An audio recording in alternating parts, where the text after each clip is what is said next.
कांबळे. आपली काय अडचण? माझी अडचण काय आहे, जसं लग्न करून घेतलं तसं त्रास होता माझ्या मुलीला. पिऊन खाऊन त्रास देत होता, पण तेवढा त्रास सहन करून तिने राहिली तिथं. नांदली, 3 लेकरं झाले. आम्ही काय त्याला बोललं नाही, काय म्हणलं नाही. किती वेळा घरी आणलं तर घरी येऊन जबरदस्तीने घेऊन जायचा. काय तरी पण काय बोललं नाही. माझ्या पोरीने काय बोलू दिली नाही. राहू दे राहू दे म्हणली. तसंच भीती दाखवून न्यायचा, मारहाण करायचा, काय बी करायचा. त्याच्यानंतर जरा चांगलं झालं. आता लॉकडाऊन पडल्यापासून जरा सुधारल्याने झाला होता. त्यानं खाणं सोडलं होतं म्हणून मागटली माझ्या लेकीनं द्या गट उचलून, काय तर करल म्हणून आम्ही सगळ्यांनी दिलं गट उचलून. माझ्या सुनानं दिली, मी दिले, माझ्या दुसऱ्या पोरीने दिले, अनेक दुसऱ्या पोरीने दिले. असे 4 जणींनी दिलं आम्ही. काय केलं नाही. टेम्पो घेतला, त्याचे पैसे भरला नाही. काय केला माहिती नाही. ते टेम्पो बी नेला परत. आणि मग बाईच्या नादाला लागला. बाईच्या नादाला लागणार त्यानं माझ्या पोरीकडे दुर्लक्ष केलं. काय पण बोलायचा, काय पण म्हणायचा, त्रास द्यायचा. काय शेवटी पोरगी म्हणली, माझ्या डोळ्यानं बघीन, कानानं ऐकीन, तेव्हा मी मनात मी सगळ्या गोष्टी घेईन म्हणली. तुम्ही कोण सांगू नका, बोलू नका म्हणायची. चल आमच्या घरी म्हणलं तर तिने येत नव्हती. मी सोडून येत नाही, माझी 3 लेकरं राहते, मी इथंच राहते आणि इथंच दाखवते म्हणायचे. पण तिनं काय घरी कोणाच्या गेली नाही, आली नाही. शेवटी तिथं जीव गमावला. त्याच्या रात्री, रविवारी रात्री काय झालं माहिती नाही. काय तिचा सासरा होता, सासू होती. आम्हाला फोन करून सांगितले नाहीत. भांडणं करायला लागले म्हणून तिच्या घरात जाऊन. तिचा नवरा होता, तिनं गेली. नवरा हाय तिथं म्हणून तिला राग आला, तिने गेली. तिथं भांडणं करत बसली. तिथून येऊन काय केला की काय नाही की माहिती नाही दोघांनी. काय माझी पोरगी नंतर पोरग, तिचं मोठं पोरग सांगायला आलं की मम्मीने फास लावून घेतला. काय घरात जाऊन बघितलं तर पंख्याला काहीच नव्हतं. कुठं टेबल नव्हता, काय नव्हतं. माझी येडी वाकडी पोरगी पडली होती, काहीच नव्हतं. जीभ बाहेर पडली नाही ना, तिचे डोळे बाहेर पडले नाही, ते काहीच झालं नाही. अशी झोपल्याने पडली होती माझी पोरगी. काय आणि ती काहीच केलं नाही म्हणून सांगते. ते तिचा नवरा, सासरा, सासू आणि ती करण एक खोबा होता. हे 4 जण तिथं माणसं होते आम्ही गेल्यानंतर.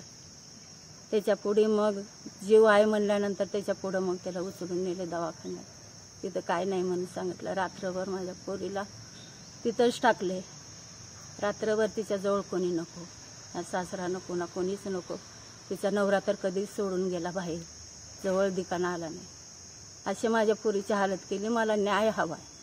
काय जशी माझी मुलगी गेली तसं त्यांचा जीव घ्या, न्याय हवाय. माझ्या पाठीशी कोणीच नाही आहे, मी एकटी आहे, रंडकी बाई आहे मी.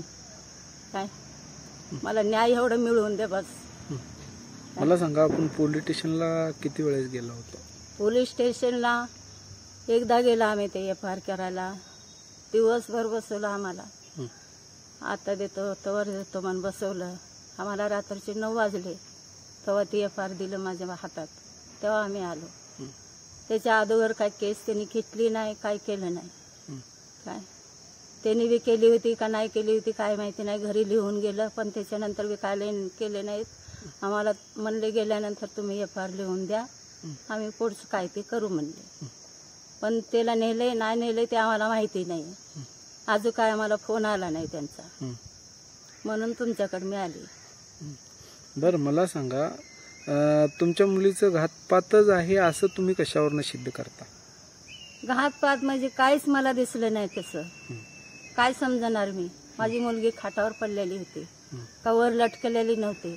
तिच्या काय गळ्याला फास लागलेला दिसला नाही मला. कसं मी समजू?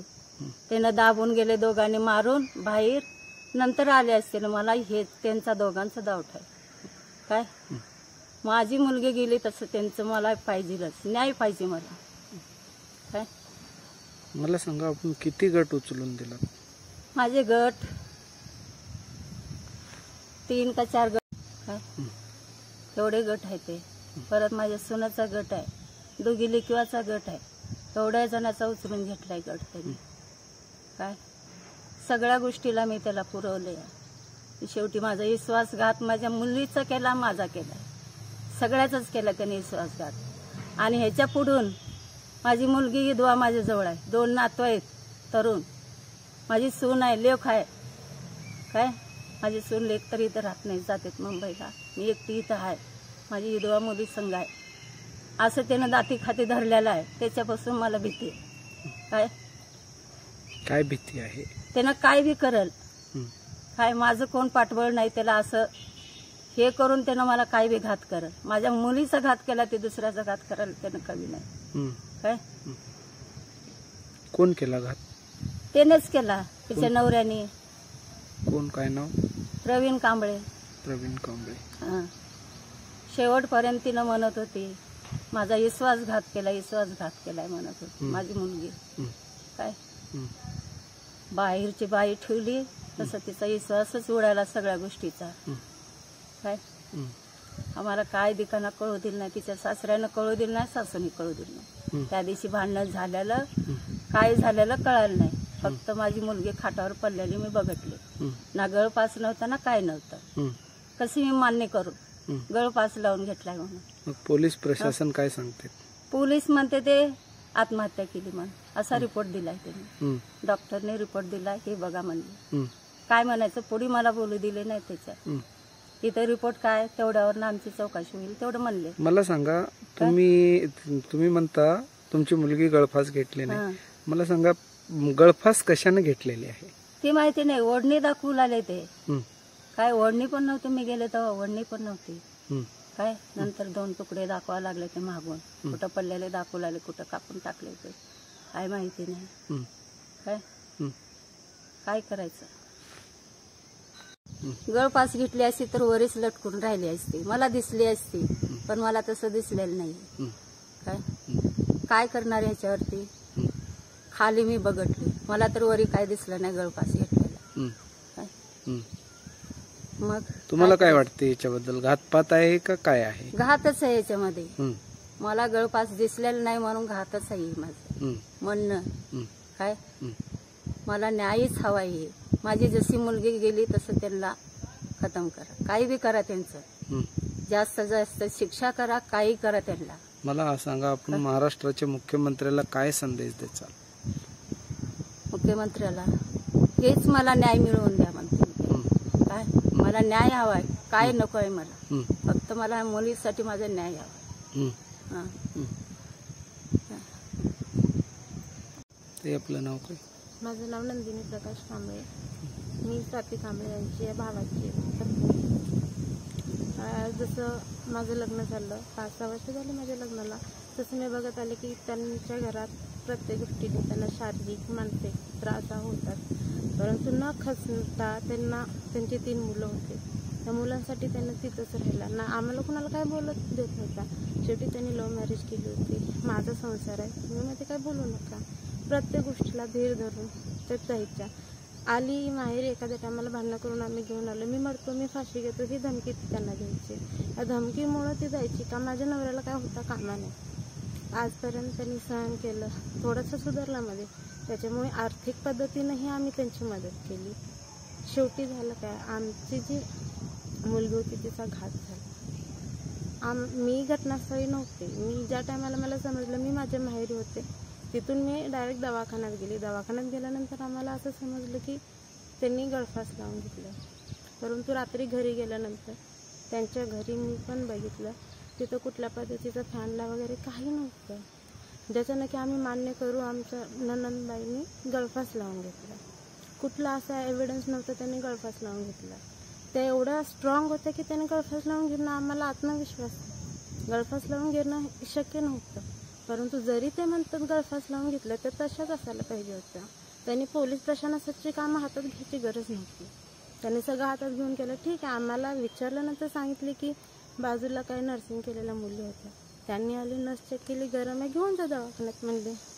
नंतर त्यांनी दवाखान्यात दाखल केलं. मग आता ठीक आहे, त्या गोष्टी आम्ही मान्य केल्या. परंतु काही गोष्टी अशा आहेत, माझ्या घरचे सुद्धा तिथे गेल्यानंतर त्यांची अवस्था ही पडलेल्या अवस्थेत होती. तिथं कसल्याही पद्धतीचं त्यांना संशय म्हणून की गळफास घेतला काहीच भेटलं नाही. त्याच्यामुळं आम्हाला पूर्ण अशी खात्री आहे की त्यांचा घात केला.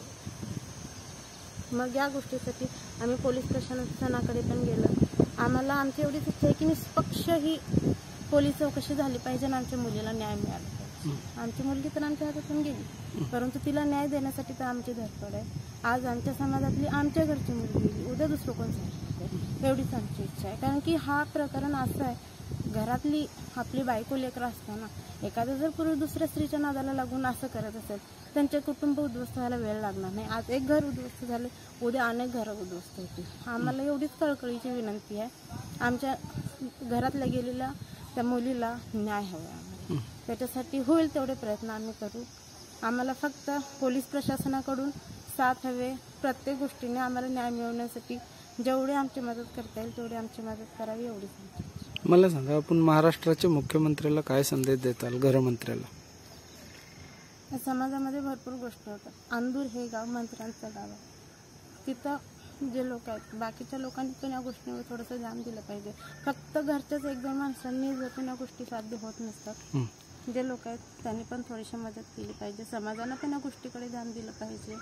गावात घडणाऱ्या गोष्टी वगैरे, आम्हाला फक्त या गोष्टीसाठी आम्हाला न्याय पाहिजे. राज्यातील महत्त्वाच्या आणि आपल्या भागातील ताज्या बातम्या पाहण्यासाठी आजच आमच्या विश्व 24 न्यूज चॅनलला यूट्यूबवर सबस्क्राईब करा आणि बेल आयकॉन प्रेस करा.